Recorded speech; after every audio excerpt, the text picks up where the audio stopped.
RLaneSports back with another video. This time I'm playing The Last Stand Aftermath, and I'll also be playing Death's Door. Both of these are on PS5. The Last Stand is also on PS4. From what I know about The Last Stand, basically you play as multiple characters.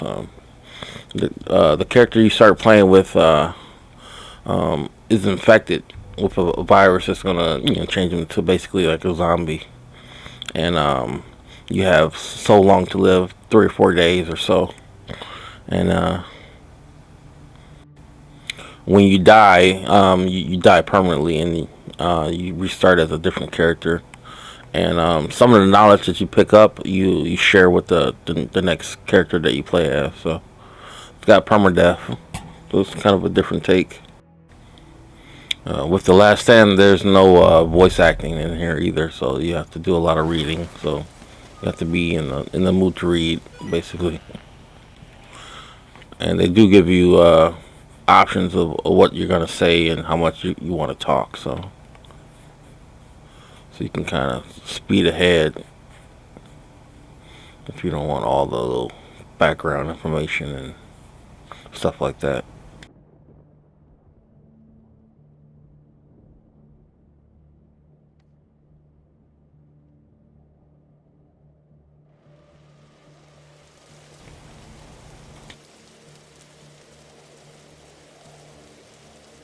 Alright, so this is the very beginning. This is just me getting used to the controls and whatnot.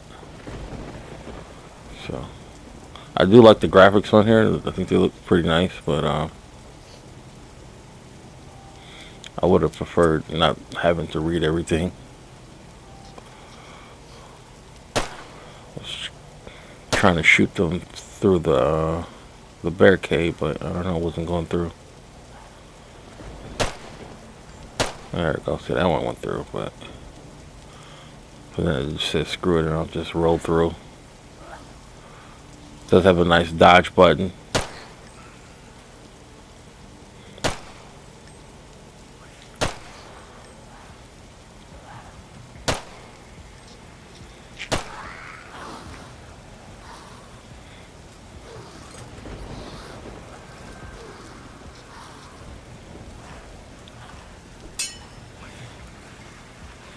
So the one thing that this game lacks that I would have really appreciated is some type of multiplayer, like you can have 2 players on the screen, or at least online. It doesn't have to be couch co-op, but at least online, because these games are kind of they'll be more fun if you're playing with someone.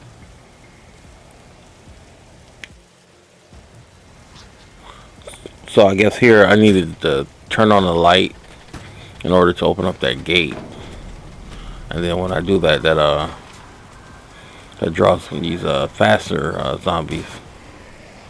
And like I said, I'm still getting used to the controls, so it kind of scared me a little bit. These dudes moving pretty fast. And I start shooting, and it seems like that draws more.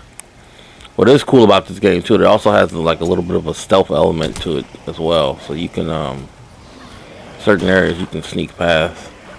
But like I said, it's just way too many of them right here. And I believe they did that on purpose. You're supposed to die here because this is just a tutorial, and then they want to show you, what happens when you die.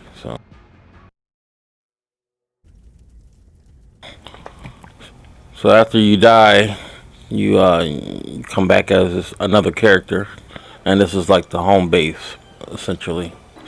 And they do a little bit of talking. Most of like I said, the story is pretty generic, but get some supplies, and then they send you on your way. And this is a little bit of the stealth element of the game. I went into this dark area. I do have a flashlight, but I wasn't sure how to use it at this point. And then also, I'm not sure if the zombies can see the flashlight, if they react to it or not. But I'm using a pipe wrench right now, and if you look at the bottom right corner, you can see like when I use a weapon, it has a limited amount of strikes that you can hit them with, and then the weapon will deteriorate basically. So because I didn't know about what button was the flashlight, I light that fire, which tracks the other one because the other one wasn't even paying attention. So then once I got a breather, I finally checked out the controls and figured out the flashlight. You see it lights up the room pretty decent.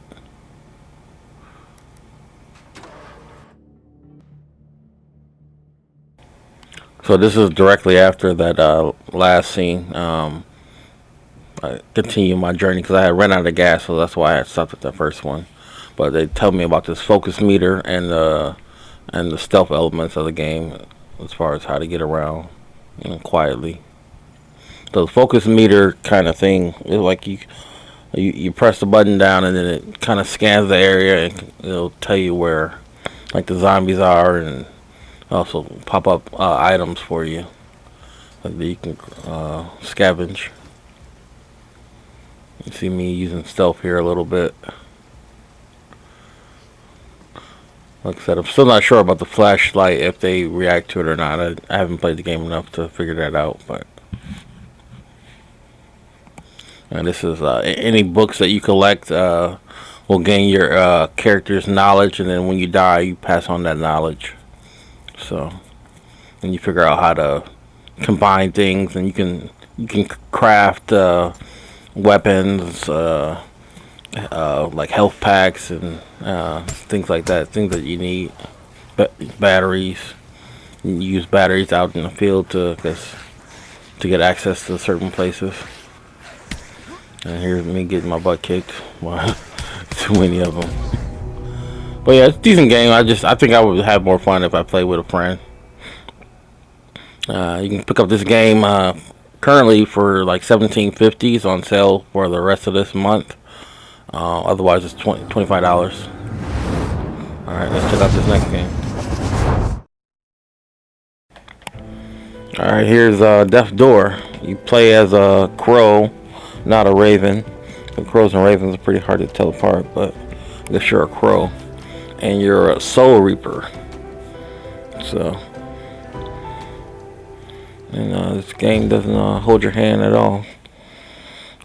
They start you off right on a little mini boss fight. So check it out. And it also doesn't have any dialogue. You just have to read everything.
So I did all that little part right there just to open up this gate right here, and open up that other gate that's top right of the screen.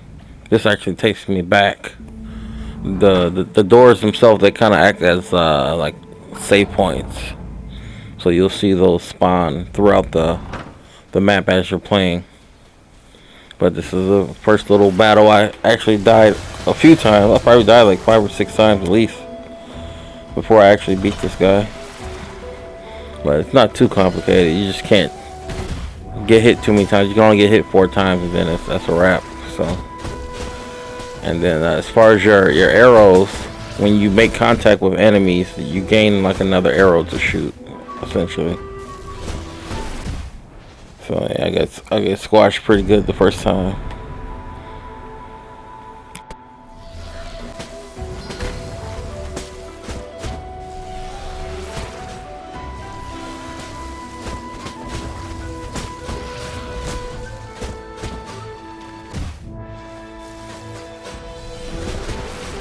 If you look at the top left, I have 4 arrows, the little white, little diamond shaped icons.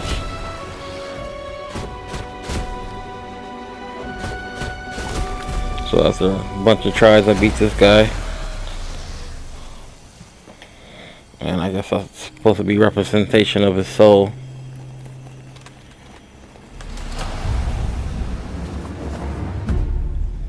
But I get knocked out and I don't end up taking his soul.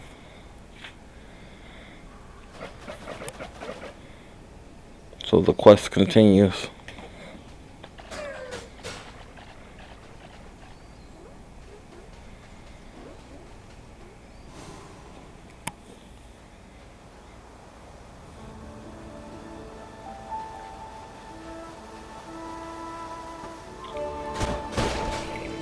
Here's a couple of different enemy types. These walking guys are pretty easy.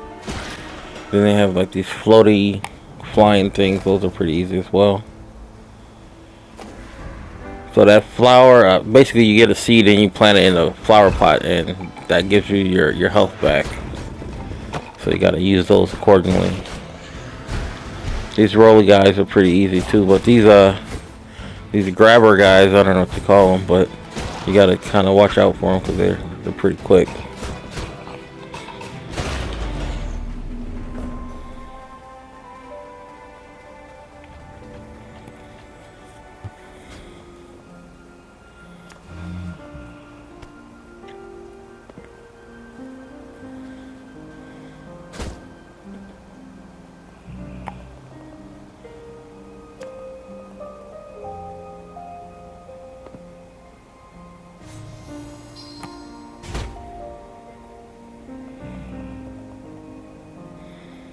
And this guy is just teaching me a new move.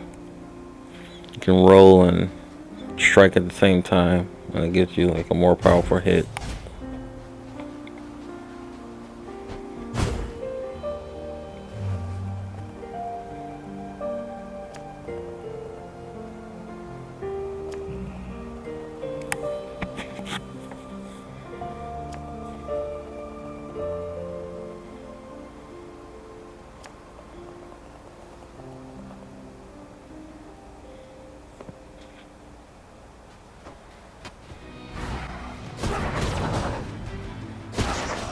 So these blue guys, they have like a teleporting ability and they shoot something at you. So you gotta be a little quick to hit them. You gotta make sure you roll over there, otherwise they'll blast you like that. You see my health getting low, so I gotta plant the seed.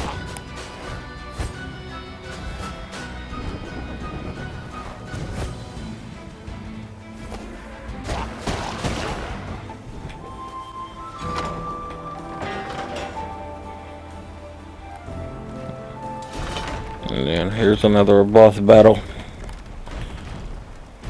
And this is actually where I'm gonna end it, just to keep the video short. 15 minutes is pretty good. Guardian of the Door. So, I'm not sure how I'm gonna get this guy. Probably from a distance. Try to at least a little bit, but like I said, you only get 4 arrows, so we'll figure it out. RLaneSports, signing out.